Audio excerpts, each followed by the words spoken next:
I'm Artak Beglaryan, the Human Rights Ombudsman of the Republic of Artsakh.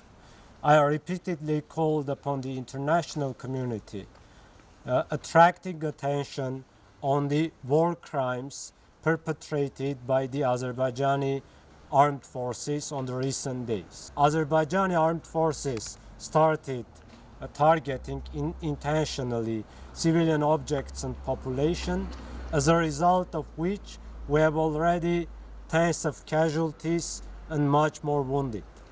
Just today, Azerbaijan started heavily attacking the capital city Stepanakert, targeting vital civilian infrastructures and civilian buildings with heavy missiles and aviation bombs, including with cluster bombs and cluster missiles, as a result of which we have many casualties.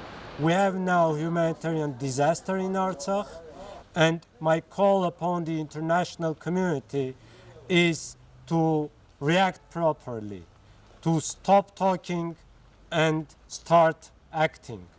Don't be blind.